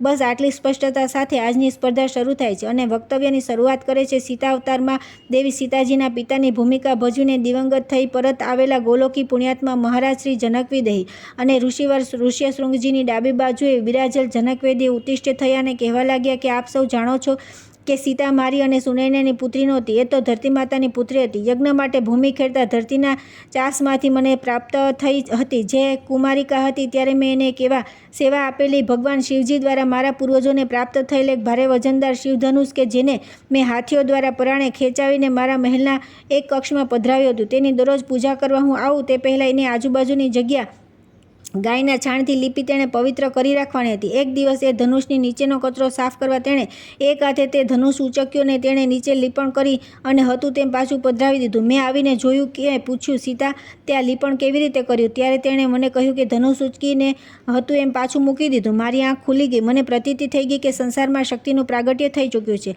આ શક્તિનો માલિક તો પરબ્રહ્મ કહેવાય. તેથી આ શક્તિ જેમની છે તેમને અમારે અર્પણ કરી દેવી જોઈએ. જડેલી વસ્તુ જેની હોય તેને પાછી સોંપવી એ સજ્જનતાનું પ્રતીક છે. પછી આ શક્તિના અસલ માલિકને શોધવા માટે મેં ધનુષ્યજ્ઞનો વિચાર કર્યો અને એ નિમિત્તે પુત્રી સીતાનો જે સ્વયંવર રચ્યો તેમાં એ શરત મૂકી કે જે રાજવી આ ધનુષ પર ચાંપ ચડાવે એને જ આ શક્તિ વરમાળા પહેરાવશે. ત્યાર પછી શું થયું એ તો આપ સૌ જાણો છો. તેથી એ અંગે વિશેષ કોઈ ન કહેતા. માત્ર એટલું જ કહેવું છે કે લગ્નોત્સવ બાદ અયોધ્યાની રાજવધુ તરીકે જ્યારે મારી આ શક્તિરૂપી કન્યાને વિદાય કરવાનો ગોજારો સમય આવ્યો ત્યારે જ મને ખ્યાલ આવ્યો કે આ શાણી સમજુ અને સુશીલ સીતા મારા રોમ રોમમાં કેટલી હદ સુધી વણાઈ ગઈ હતી. વૈદેહીને વાળવવાની ઘડી આવી ત્યારે મારી દશા સી થઈ હતી તે માત્ર એક હું જ જાણું છું. અષ્ટાવક્રની સામે બેસી શાસ્ત્ર ચર્ચા કરવા શકવા જેટલી વિદ્વતા ધરાવતો અને ઋષિઓને વંદન ન કરવા દેતો છતાં ઋષિઓને પણ મારા ચરણોમાં વંદન કરવાની ઈચ્છા થાય એટલી હદે મહાન ગણાતો હું ત્યારે એક થાંભલાને પકડીને નાના બાળકની જેમ ધ્રુસકે ને ધ્રુસકે રડી પડ્યો. અંતમાં લગ્ન થયા બાદ એક આદર્શ ગૃહિણી તરીકેના કયા કયા સદ્ગુણોથી મારી સીતા સભર હતી તે તો મને નજરે જોવાનો અવસર સંપ્રાપ્ત થયો ન હતો. કિંતુ એક ગૃહિણી થઈ એ પહેલાં માત્ર કન્યા હતી ત્યારે પણ તેણે સહિષ્ણુતા, કુશળતા, વિનમ્રતા, સંસ્કારિકતા અને સરળતા જેવા અનેક સદ્ગુણોથી મારા પરિવારજનોનો જ નહીં મિથિલાવાસીઓના હૃદય પણ જીતી લીધા હતા. આટલું કહીને જનકજીએ સૌને બે હાથે પ્રણામ કરી પોતાનું વક્તવ્ય સમાપ્ત કર્યું અને શાન ગ્રહણ કર્યું. પછી તરત જ ઊભા થયેલા ચંદ્રાવલીજીએ ધન્યવાદ કહી આજની સ્પર્ધાના બીજા સ્પર્ધકનો પરિચય આપતા એટલું જ કહ્યું કે હવે જનકજીની બાજુમાં બિરાજ્યા છે તે મિથિલા નગરીના રાજ્યગુરુ અને મંત્રી શ્રી શતાનંદજી કે જેઓ ગૌતમ ઋષિ અને શ્રી રામ જેમનો ઉદ્ધાર કર્યો હતો તે હલ્યાદેવીના સુપુત્ર તરીકે વિખ્યાત છે. તેઓ આપણને સીતાજીનો સવિશેષ પરિચય આપશે. અને પછી નિજ સ્થાન પરથી ઊભા થયેલા શતાનંદજી બોલ્યા કે અમારા રાજકુમારી સીતાજીના લગ્ન પૂર્વેના કન્યાકાળનો એક પ્રસંગ કે જે મને અને મહારાજને સદભાગ્યે સ્વયં અયોધ્યા નરેશ દશરથજીના મુખે સાંભળવા મળ્યો હતો તે અભિવ્યક્ત કરી હું આપને સીતાજીના પ્રેમાળ અને મિલનસાર સ્વભાવથી સુમાહિતગર કરવા માગું છું. બન્યું એવું કે મહારાજ જનકજીના આદેશથી મેં સુવર્ણાક્ષરે કંકોત્રી લખાવી એક વિશ્વાસુ સેવકને મારતે ઘોડે અયોધ્યા મોકલ્યો અને મહારાજ દશરથ પર સંદેશો પાઠવ્યો કે આપના સુપુત્ર શ્રી રામચંદ્રજીએ કુંવરી સીતાના સ્વયંવરની શરત મુજબ શિવધનુષનો ભંગ કર્યો છે અને જનકનંદિની સીતાએ તેમને વિજયમાળા અર્પણ કરી છે. માટે હવે આપ અયોધ્યાથી જાન જોડીને શીઘ્રાતિશીઘ્ર જનકપુરીમાં યોજાયેલ લગ્ન મહોત્સવમાં પધારવાની કૃપા કરો.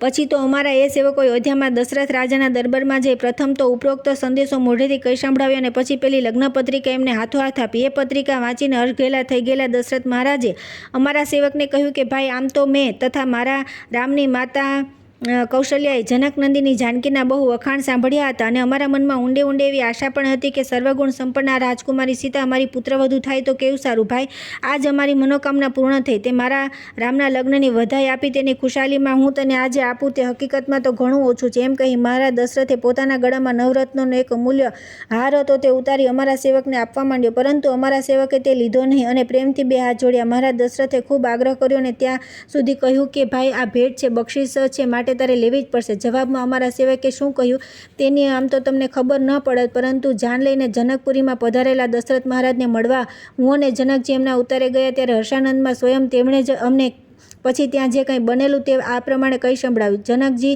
અને શતાનંદજી જ્યારે મેં પહેલો હાર સ્વીકારવા તમારા સેવકને બહુ આગ્રહ કર્યો ત્યારે તેણે શું કહ્યું ખબર? તેણે કહ્યું કે મહારાજ અમે તો કન્યા પક્ષના છીએ, આપના ઘરનું પાણી પણ અમને ન ખપે.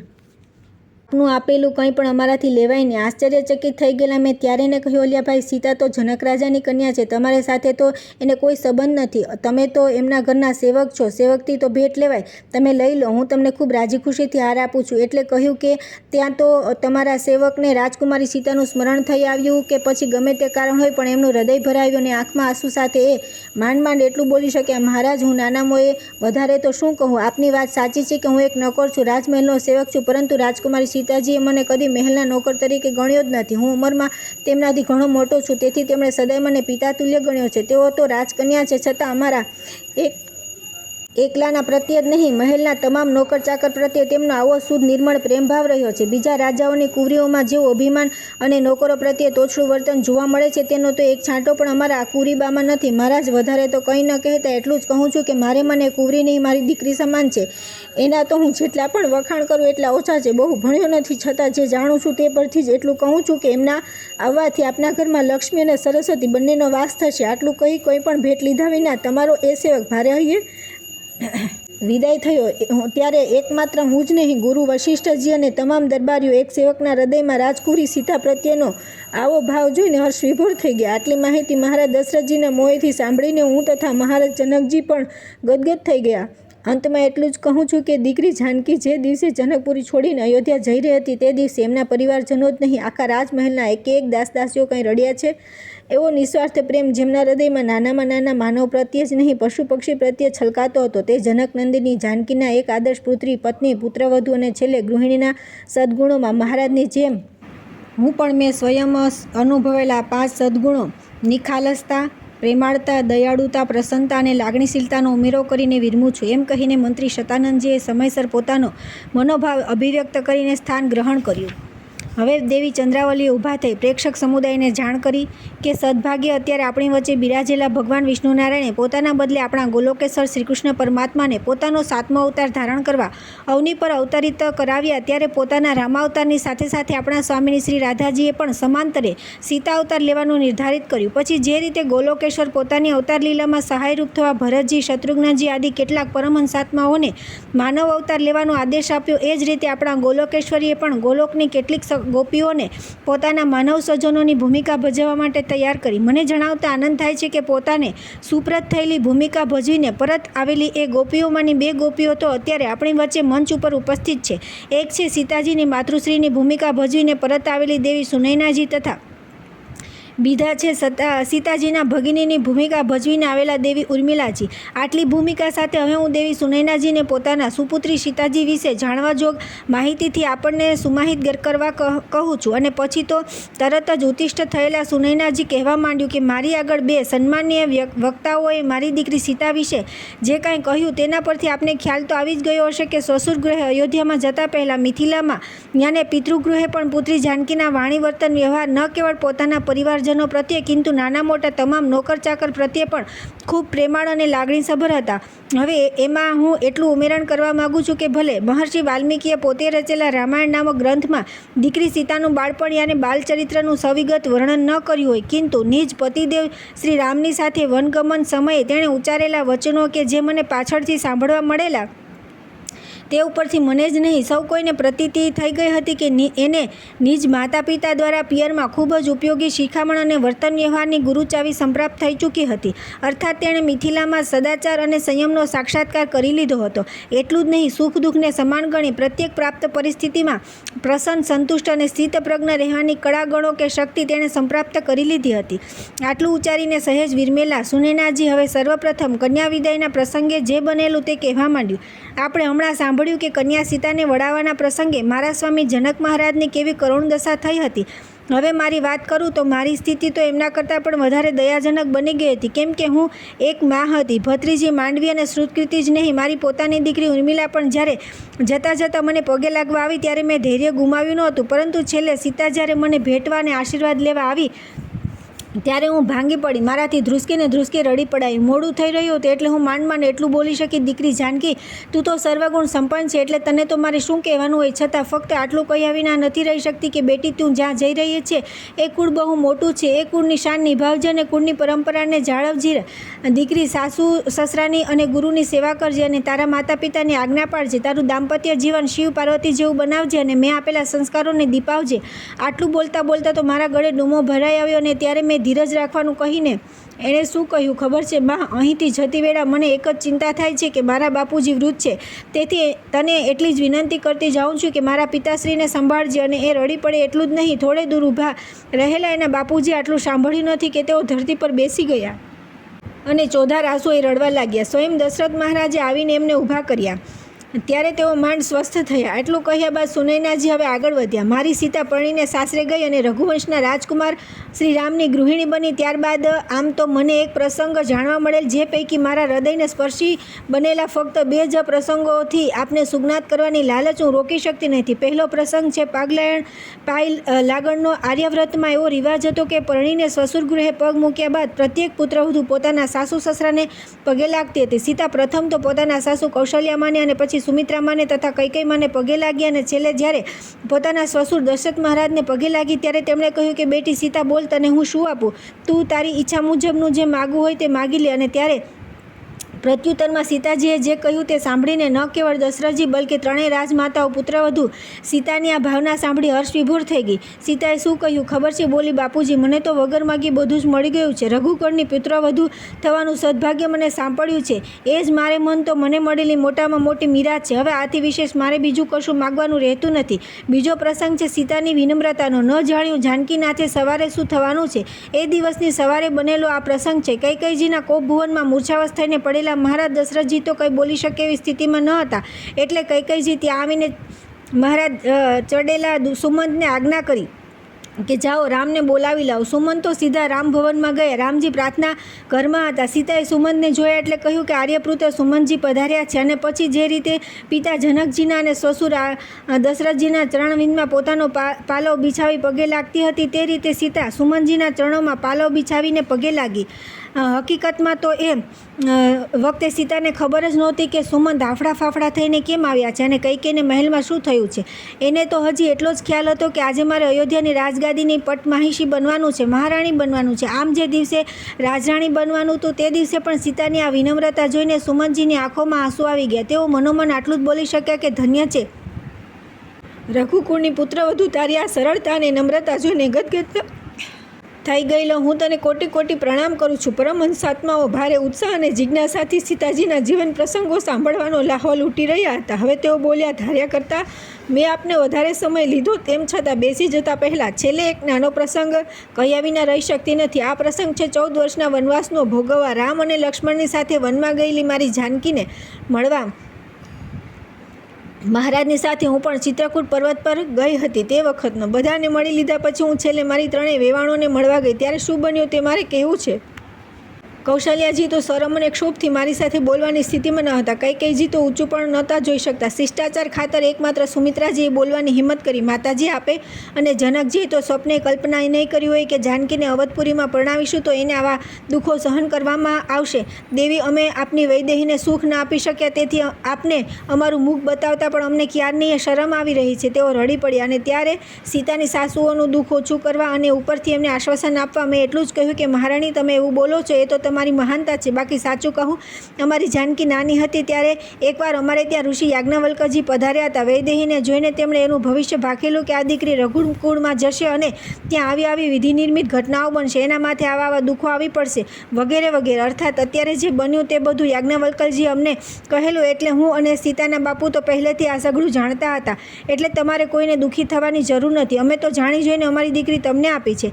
આમ કહીને મેં 3 રાજમાતાઓનો બોજો હળવો કરી નાખ્યો. અને ત્યારે નીચું જોઈને કૌશલ્યાજી તો એટલું જ બોલ્યા કે ધન્ય છો દેવી, તમે આવું ન બોલો તો બીજું કોણ બોલ્યા. આમ આટલું અભિવ્યક્ત કરીને વિરમેલા સુનયનાજી નિસ્થાન ગ્રહણ કરતાં આટલું કહ્યા વિના ન રહી શક્યા કે જે રીતે મહારાજ જનકજીએ અને મંત્રી શતાનંદજીએ મારી સુપુત્રી સીતાના 5 સદ્ગુણો જણાવ્યા, તેમાં હું પણ ઉમેરો કરતો આદર્શ ગૃહિણીની ભૂમિકા અદા કરવા અવતરેલી સીતામાં પવિત્રતા, ઉદારતા, સુજનતા, સાલસતા અને નિર્મળતા ભારોભાર દ્રષ્ટિગોચર થયા હતા.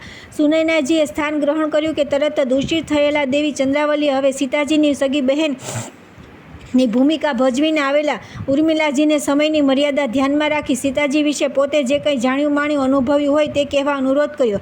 હવે જાહેરમાં આ રીતે બોલવા ન ટેવાયેલા ઉર્મિલાજીએ શરમાતા સંકોચતા કહેવા માંડ્યું કે મારા મોટા બહેન સીતાદેવીના સાનિધ્યમાં એમની નાની બહેન તથા દેરાણી તરીકે અયોધ્યાના રાજમહેલમાં 12 વર્ષ સુધી મારા પતિદેવ શ્રી લક્ષ્મણજી સાથે દાંપત્ય જીવન ગુજારવાની મને જે અમૂલ્ય તક સંપ્રાપ્ત થઈ હતી તેને હું મારું સદભાગ્ય સમજું છું. મર્યાદા પુરુષોત્તમ શ્રી રામચંદ્રજીની આમન્ય હેઠળ સંયુક્ત પરિવારમાં જીવવાનું હોવાથી મારા મોટા બહેન સાથે વ્યક્તિગત મુલાકાતો બહુ ઓછી થઈ હતી અને તેમાંય તે મારા પતિની જેમ 14 વર્ષ સુધી તેઓ પણ વનમાં ગયા હતા, એટલે હું તેમના બંનેથી સાવ વિખૂટી પડી ગઈ હતી. તેમ છતાં છેલ્લે લોકાપવાદના કારણે રાજા શ્રી રામે મારા મોટા બહેનનો ત્યાગ કરવાનો નિશ્ચય કર્યો અને એમને વનમાં છોડી આવવાની કપરી ફરજ બજાવવાની આજ્ઞા મારા પતિદેવને કરી. ત્યારે સગર્ભાવસ્થામાં એમને વનમાં એકલા અટુલા મૂકી દઈને રડતા કકડતા પરત આવેલા મારા સ્વામીએ એ ગોઝારા પ્રસંગનું મારી આગળ જે વર્ણન કર્યું તે જ હું આપને એમના શબ્દોમાં કહી સંભળાવું છું. તેમણે મને કહ્યું હતું કે ઉર્મિલે, તારા મોટા બહેન અને મારા પૂજ્ય ભાભીશ્રીને રથમાં બેસાડી વનમાં લઈ ગયેલા મેં એમને વાલ્મીકી ઋષિના તપોવન પાસે સાચવીને નીચે ઉતાર્યા તો ખરા, પરંતુ પછી તેમને દંડવત પ્રણામ કરતી વેળા અત્યાર સુધી મેં પરાણે ખાડી રાખ્યું હતું તે ધૈર્ય ખૂટી પડ્યું અને હું નાના બાળકની જેમ ધ્રુસકે ને ધ્રુસકે રડી પડ્યો. પોતે તો કશું જાણતા જ ન હતા, તેથી આશ્ચર્યચકિત થઈ ગયેલા તેમણે મને રડવાનું કારણ પૂછ્યું. ત્યારે માંડ હું આટલું બોલી શક્યો કે દેવી, મારા મોટા ભાઈ શ્રી રામે આપનો ત્યાગ કર્યો છે અને એમની આજ્ઞાને ઉથાપી ન શકાય, તેથી હું હૃદય પર પથ્થર મૂકીને આપને વનમાં મૂકવા આવ્યો છું. પછી તેમણે વારંવાર પોતાનો ત્યાગ કરવાનું કારણ પૂછ્યા કર્યું. ત્યારે મારે ન છૂટકે એમને લોકો એમની પાછળ શી વાતો કરે છે તે કહેવું પડ્યું, જે તેમણે સ્વસ્થ મને સાંભળી લીધું. શરૂઆતમાં તો તે માત્ર એટલું જ બોલી શક્યા કે ભાઈ, તમારા મોટા ભાઈની કોઈને કોઈ હેતુસર કરેલી આ પણ એક લીલા જ હશે. પરંતુ પછી જેમ જેમ તેઓ સ્વસ્થ થતા ગયા તેમ તેમ બોલતા ગયા કે લક્ષ્મણજી, તમારી જેમ મારે માટે પણ પતિની આજ્ઞાનું પાલન કરવું એ જ ધર્મ છે. પરંતુ મને દુઃખ એ વાતનું થઈ રહ્યું છે કે આશ્રમના કોઈ ઋષિ કે ઋષિપત્ની મને પૂછે કે તમારા પતિએ તમારો ત્યાગ કેમ કર્યો તો હું શું જવાબ આપીશ? હે વીરા, પતિએ તજ્યા પછી હવે મારે જીવની એ શું કામ છે? પરંતુ હું આત્મહત્યા નહીં કરું, કારણ કે મારા ઉદરમાં મારા પતિદેવનું ચૈતન્ય છે, સૂર્યવંશનું બીજ છે. આટલું રડતા રડતા કહ્યા પછી ઉર્મિલે તારા મોટા બહેને ઉમેર્યું કે લક્ષ્મણજી, મારો સીતા અવતાર જ દુઃખો અને આઘાતો સહન કરવા માટે આવિર્ભૂત થયો છે. હું તમને બીજું તો કંઈ કહેતી નથી, માત્ર એટલું જ કહું છું કે જેમ અયોધ્યાની પ્રજાએ મને સમજવામાં અન્યાય કર્યો તેમ તમારા મોટા ભાઈએ પણ મારો એકદમ ત્યાગ કરવાનો નિર્ણય લઈને અને કોઈ પણ વડીલની સલાહ લીધા વિના મને વનમાં ધકેલી દઈ મને ભારોભાર અન્યાય કર્યો છે. આટલું બોલતા તો બોલી ગયા, પરંતુ પછી પોતાના જન્મજાત સહનશીલ સ્વભાવ મુજબ ઉપરથી મને સમજાવવા લાગ્યા કે હે લક્ષ્મણ, તમે શાંતિથી પાછા જાઓ, મારું શું થશે એની ચિંતા કરશો નહીં, પણ એમને સાચવજો. વીરા, મારા પર એમને કેવો પ્રેમ છે તે તો હું જ જાણું છું. મારો ત્યાગ કર્યો એનું તો મને જરાય દુઃખ નથી, પરંતુ મને ચિંતા એ વાતની થાય છે કે હવે એમની સેવા કોણ કરશે? તેઓ કોઈ સ્ત્રીનો તો સ્પર્શ સુધા કરતા નથી અને આંખ ઊંચી કરીને કોઈ સ્ત્રી સામે જોતા પણ નથી, તો પછી એમની સેવાનું શું? પછી કંઈક યાદ આવ્યું એટલે ધીરે રહીને બોલ્યા, ભાઈ, તે દિવસે હોળીની ભેટમાં તમે મારી પાસેથી અડધી ચરણ સેવા માગી લીધેલી અને તે મુજબ રોજ રાતે તમે એમનો જમણો ચરણ દબાવીને તો જતા રહેતા, પરંતુ તમને આજે કહું છું કે તમારા ગયા પછી હું એમના બંને ચરણની સેવા કરું ત્યારે જ એમને નિંદ્રા આવતી હતી. હવે એમને નિંદ્રા કેવી રીતે આવશે? લક્ષ્મણ, મારા વીરા, આથી હું મારી ડાબા પગની સેવા પણ તમને સમર્પિત કરી દઉં છું. અત્યાર સુધી તમે એમના જમણા ચરણની સેવા કરતા હતા, પરંતુ આજથી એમના બંને પગની સેવા તમારી. આટલું બોલતા બોલતા તો ઉર્મિલે સીતાજી ધ્રુસકે ને ધ્રુસકે રડી પડ્યા. અંતમાં હું તને એટલું જ કહેવા માગું છું કે મારા ભાઈ ભલે એમનો ત્યાગ કર્યો હોય, પરંતુ તારા મોટા બહેનના મનમાં રામજી માટે જરાય ઉભાવ ન હતો. એમનો પ્રતિપ્રેમ તો લગ્ન કરીને અહીં અયોધ્યામાં આવ્યા ત્યારે જેવો હતો તેવો ને તેવો ત્યક્તા થયા તો પણ અણમન ટકી રહ્યો હતો. આમ મારા સ્વામી શ્રી લક્ષ્મણજીએ મારી આગળ તે દિવસે વર્ણવેલી આ હૃદયભેદક પ્રસંગથી આપને સુગ્રાત કરીને વિરમતા પહેલાં સ્પર્ધાના નિયમોમાં નક્કી થયા મુજબ એક આદર્શ ગૃહિણી તરીકે સીતાજીના કયા કયા સદ્ગુણોની હું પ્રશંસક છું તે આપને જણાવી દઉં તો નિર્મોહિતા, સહૃદયતા, મિલનસારીતા, પરોપકારિતા તથા વ્યવહારિકતા જેવા સદ્ગુણોથી તેમણે અમારા સૌના દિલ જીતી લીધા હતા. અંતમાં આપ સૌએ મને શાંતિથી સાંભળી તે બદલ આપનો આભાર માનીને વિરમું છું, કહીને ઉર્મિલાદેવી આસનસ્થ થયા. હવે સ્પર્ધકો પૈકી કયા સ્પર્ધકની અભિવ્યક્તિ સૌથી વધુ અસરકારક, નાવીન્યપૂર્ણ તથા રસપ્રદ હતી તેનો નિર્ણાયક શ્રી ઋષ્યશૃંગજી જાહેર કરે તે પહેલાં ચંદ્રાવલીએ સંપૂર્ણ માન, આદર અને વિવેકપૂર્વક મંચ પર બિરાજેલા સતી પાર્વતીજીને દેવી સીતાજી વિશે પોતાનો અંગત મનોભાવ અને એક શુભેચ્છકની હેસિયતથી અભિવ્યક્ત કરવા હાર્દિક વિનંતી કરી અને ત્યારે નિજ સ્થાન પર બેઠા બેઠા સામે બિરાજેલ પોતાના સ્વામી શ્રી શિવજીને મનોમન પ્રણામ કરી જાણે એમની અનુમતિ લેતા હોય એવા ભાવથી તારામેત્રક રચી દેવી પાર્વતી બોલ્યા, હું જાણું છું ત્યાં સુધી ભગવાન શ્રી રામચંદ્રજીના ધર્મપત્ની સીતાજી અત્યંત સરળ સ્વભાવના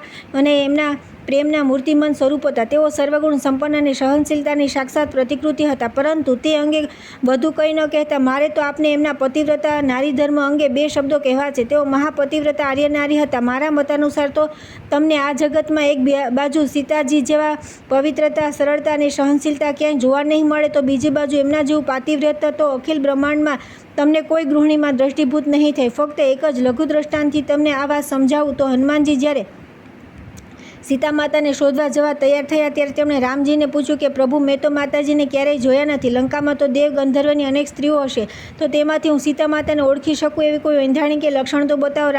રામચંદ્રજીએ નિજ ભાર્યા સીતાજીના કેટલાક મુખ્ય લક્ષણો જણાવતા કહેવા માંડ્યું કે તેઓ ઊંચા પહોળા છે, વાને અતિશય ગોરા છે, એમના કેશ બહુ લાંબા છે, એમની આંખોમાંથી નર્યો પ્રેમ નીતરે છે.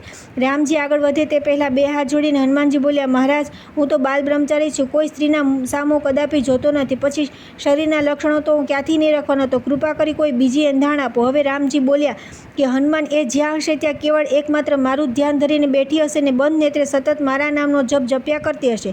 હનુમાન, વધારે તો શું કહું, મારી ધર્મપત્ની સીતા જ્યાં વિરાજમાન હશે એ ધરતીમાંથી પણ શ્રીરામ જય જય રામનો ધ્વનિ નીકળતો હશે. વાનરરાજ, એ મારા વિયોગમાં કેવળ મારા નામનું સતત ઉચ્ચારણ કર્યા કરતી હશે અને મારા ધ્યાનમાં તન મનથી એકાકાર થઈને વિરાજી હશે. આટલું કહ્યા પછી અંતર્યામી રામ બોલ્યા કે હે બજરંગબલી, કદાચ એ કોઈ જંગલમાં યા વાટિકામાં હશે તો એ ઝાડ નીચે બેઠી હશે. તે ઝાડમાંથી પણ શ્રી રામ એવો ધ્વનિ તને સંભળાય તો તું નિશ્ચિત માનજે કે તે અન્ય કોઈ નહીં, મારી વિયોગીની સીતા જ હશે. કહેવાય છે કે શ્રી રામે વર્ણવેલા આ જ લક્ષણો પરથી હનુમાનજીએ સીતા માતાને અશોક વાટિકામાં એક ઝાડ નીચે વિરાજેલા જોયા અને તરત ઓળખી કાઢ્યા કે આ સીતા માતા છે. પોતાના પતિ પ્રત્યે આવો પ્રેમ, આવી નિષ્ઠા, આવી પતિપરાયણતા અને આવો અલૌકિક પત્ની ધર્મ તમે જોયો તો શું, સાંભળ્યો પણ નહીં હોય. સંસારની પતિવ્રતા સ્ત્રીઓમાં પતિપરાયણતા સીતાજીનું સ્થાન ઘણું ઊંચું છે. મુનિ વાલ્મીકી એમના રામાયણ ગ્રંથમાં વર્ણિત સમસ્ત સ્ત્રી ચરિત્રોમાં સીતાજીનું ચરિત્ર અને ચારિત્ર ન કેવળ સર્વોત્તમ બલકે આદર્શ અને અનુકરણીય છે. હું તો ત્યાં સુધી ઘોષણા કરવાની હિંમત કરું છું કે સીતાજીના જેવું પવિત્ર જીવન અને અનુપમ પતિભક્તિનું ઉદાહરણ તમને જગતના ઇતિહાસમાં ક્યાંય શોધ્યું પણ નહીં જડે. સીતાજીના જીવનની કોઈ પણ ઘટના એવી નથી કે જેમાંથી આર્યાવ્રતની માતાઓને, પુત્રવધુઓને, પત્નીઓને, બહેનોને તેમજ દીકરીઓને ઉત્તમ શિક્ષા ન મળે. સંસારમાં આજ સુધી જેટલી સ્ત્રીઓ થઈ છે તેમાં સીતાજીને સર્વશિરોમણી પતિવ્રતા નારી કહેવામાં હું જરા પણ અતિશયોક્તિ નથી કરતી. અસ્તુ, એમ કહીને જેવા દેવી પાર્વતીજી વિરમ્યા કે ઉપસ્થિત સમસ્ત પ્રેક્ષક સમુદાયે તેમને તાળીઓના ગડગડાટથી વધાવી લીધા અને પછી તો દેવી ચંદ્રાવલીએ કહેવું ન પડ્યું અને આજની વક્તૃત્વ સ્પર્ધાના માનનીય નિર્ણાયક ઋષ્યશૃંગજી સ્વયં નિજ સ્થાન પરથી ઊભા થઈ ગયા અને પોતાના આશ્રમી નિયમાનુસાર ઉદ્બોધન કરતા પૂર્વે તેમણે 2 હાથ જોડી નેત્ર મીચી મનમાં હરિવંદના કરી મોટેથી ઉચ્ચાર્યું, સકલ કુલ દાત્રી ભક્તિમૂત્રી પ્રદાત્રીમ ત્રિભુવન નયત્રીમ દુષ્ટધિનાશયત્રીમ જનકધરણી પુત્રીમ દપીર્દ હત્રીમ હરિહર વિધિકત્રી નવમી સદભક્તમિત્રીમ. હે પ્રાતસ્મરણી ત્રિદેવો, વંદનીય ત્રિદેવીઓ, પરમ પૂજ્ય ગોલોકેશ્વર શ્રી કૃષ્ણ પરમાત્મા, આદરણીય ગોલોકેશ્વરી શ્રી રાધાજી, દેવી યમુનાજી તથા દેવી ચંદ્રાવલીજી એવં અત્રે ઉપસ્થિત ગોલોકધામના સર્વે પુણ્યાત્મા, મારી સુદીર્ઘ આશ્રમ નિવાસી દરમિયાન અને મને મારા ઋષિપત્ની દશરથ નંદિની શ્રી રામ ભગીની દેવી શાંતા દ્વારા એમના સાંસારિક સંબંધના ભાભી શ્રી સીતાજી વિશે તો અવારનવાર ઘણું બધું જાણવા સાંભળવા મળ્યું હતું. મારા એ સીતા જ્ઞાનમાં આજે આ સ્પર્ધાના ઉપક્રમે અનેક ગણો ઉમેરો થયો છે. એ બદલ હું આ સ્પર્ધાના આયોજકોનો તથા 4 સ્પર્ધકોનો અંતઃકરણપૂર્વક આભાર માનું છું. દેવી સીતાજીએ પ્રત્યક્ષ રૂપે તો મારી જિંદગીમાં ફક્ત એક જ વાર નિહાળ્યા હતા અને એ પણ જ્યારે તેઓ 14 વર્ષનો વનવાસ પરિપૂર્ણ કરી નિજ સ્વામી શ્રી રામચંદ્રજી અને દિયર શ્રી લક્ષ્મણજી સાથે અયોધ્યામાં પરત આવ્યા અને ત્યારબાદ શ્રી રામના રાજ્યાભિષેક પ્રસંગે અયોધ્યાની રાજગાદી પર રાણી તરીકે રામજીની પડખે બિરાજ્યા હતા. ત્યારે એ વખતે એમના મુખારવિંદ પરની દિવ્ય કાંતિ તથા ભગવત સ્વરૂપના દર્શન કરીને હું ભક્તિભાવ વિભોર થઈ ગયો હતો. હું તો પહેલેથી જ જાણતો હતો કે આ જનકનંદિની કહેવાતા ધરતીપુત્રી સીતાજી કોઈ માનવ અવતારી તો હતા જ નહીં, એ તો રાધાજીના અવતાર સ્વરૂપા હતા. મારી તો ઘણી ઈચ્છા હતી કે એમનો ચરણ સ્પર્શ કરી આશીર્વાદ સંપ્રાપ્ત કરું, પરંતુ ત્યારે તો રાજ્યાભિષેકની શાસ્ત્રોક્ત વિધિ ચાલી રહી હતી એટલે મેં દૂરથી જ એમને પ્રણામ કરી સંતોષ માની લીધો. પરંતુ આજે પુનઃ મારું મન સીતાજીના ભક્તિ રંગે રંગાઈ ગયું હોવાથી હું અત્રેથી એમના એ દિવંગત સ્વરૂપને મનોમન સાષ્ટાંગ દંડવત પ્રણામ કરું છું. એમ કહીને ઋષિ શૃંગ કૃષ્ણજીએ અર્ધનિમિલિત નેત્રે રાધાજીના સીતા સ્વરૂપને પ્રણામ કર્યા. ત્યારબાદ તેમણે સીતાજીના એક આદર્શ ગૃહિણી તરીકેના વ્યક્તિત્વને બિરદાવતા આ પ્રમાણે કહ્યું કે હું સ્પષ્ટપણે માનું છું કે સીતાજીની જેમ અસાધારણ પાતિવ્રત્ય, ત્યાગ, શીલ, સંયમ, સેવા, નિર્ભયતા, શાંતિ, ક્ષમાભાવના, સૌહાર્દ, સહનશીલતા, ધર્મપરાયણતા, નમ્રતા, સદાચાર, સાહસ, શૌર્ય, વ્યવહાર કુશળતા વગેરે જેવા એક ગૃહિણીમાં હોવા જોઈએ તેવા તમામ ગુણો એકસાથે સંસારની બીજી કોઈ પણ આર્ય નારીમાં ભાગ્યે જ જોવા મળી શકશે. આજની સ્પર્ધાના સ્પર્ધકોએ પોતપોતાના વક્તવ્યના સમાપનમાં સ્પર્ધાની શરત રૂપે આપણે કરેલી માગણી મુજબ જે 5 સદ્ગુણો દર્શાવ્યા તેને આવરી લઈને મેં તારવેલ ઉપરોક્ત 16 સદ્ગુણો તો દેવી સીતાજીના વ્યક્તિત્વમાં જન્મજાત 16 સંસ્કારોની જેમ આમૂલ વણાઈ ગયા હતા. આ પ્રત્યેક સદ્ગુણ એમના સુદીર્ઘ જીવનની કોઈને કોઈ ઘટના સાથે કેવી રીતે સંલગ્ન હતો તે સદ્રષ્ટાંત સમજી શકાય એવી વિપુલ સામગ્રી એમના સીતા અવતારના ઉપક્રમે ઉપલબ્ધ છે. પરંતુ એ બધી માહિતીજન્ય સામગ્રી અત્રે પ્રસ્તુત કરવાનો આપણી પાસે સમય નથી. એટલે અંતમાં ફક્ત એટલું જ કહીને વિરમું છું કે સીતાજીની પતિભક્તિ, સાસુઓ પ્રત્યે સેવાભાવ, બધાનું સન્માન કરવાની સદવૃત્તિ, નાના મોટા તમામની સાથે યથાયોગ્ય પ્રેમપૂર્ણ વર્તાવ, અમારા જેવા ઋષિઓની સેવા, લવકુશ જેવા વીર પુત્રોનો ઉછેર વગેરે બાબતો તો એવી પૂર્ણતઃ વિકસિત અને અનુકરણીય છે કે સંસારની જે કોઈ સ્ત્રી પ્રમાદ, મોહ અને આસક્તિને છોડી દે, સીતાજીના ચરિત્રનું અનુકરણ કરશે તો એનું પોતાનું તો સર્વતોમુખી કલ્યાણ થઈ જ જવાનું છે. સાથે સાથે તે પોતાના પતિનો, પુત્ર પરિવારનો તથા કુટુંબીજનોનો પણ ઉદ્ધાર કરી દેશે. એમાં કોઈ શંકાને સ્થાન નથી. હવે અંતમાં સ્પર્ધાના નિર્ણાયક તરીકે મને જે જવાબદારી સોંપવામાં આવી છે તેના ઉપલક્ષ્યમાં હું સીતાજીના માતેશ્વરી દેવી સુનયનાજીને આજની સ્પર્ધાના સર્વશ્રેષ્ઠ સ્પર્ધક તરીકે બિરદાવતા અત્યંત ગર્વ અને ગૌરવની લાગણી અનુભવું છું. અને આટલું સાંભળ્યું નથી કે નિજ સ્થાન ઉપરથી ઉત્તિષ્ઠ થઈને સૌને બે હાથ જોડી પ્રણામ કરી રહેલા સુનયનાજીએ સમસ્ત પ્રેક્ષક સમુદાયને તાળીઓના લગાતાર હર્ષનાદથી વધાવી લીધા. પછી નિજ સ્થાન ગ્રહણ કરતાં પહેલાં ઋષિવર ઋષ્યશૃંગજીને નીચેનો શ્લોક ઉચ્ચારીને સ્પર્ધાનો કાર્યક્રમ પરિપૂર્ણ થઈ ગઈને જાણ કરી. એવા કૃતામ યેન વિચિત્ર લીલા માયમ નેષણમ રૂપચ્છલેન તમ વે મહાલ મુનિ માનસાનામ જાનકી જીવન માનોતોસ્મી. નાટ્યકૃતિ અને સ્પર્ધા રંગેચંગે પરિપૂર્ણ. રાધા સીતા હતા બંને સર્વગુણેષુ સંપન્ન. રહસ્ય એ થયું સ્ફુટ, હરખાયા સૌ થયા પ્રસન્ન. રામ સીતા એ કૃષ્ણ રાધા અભિન્ન બંને નથી ભિન્ન.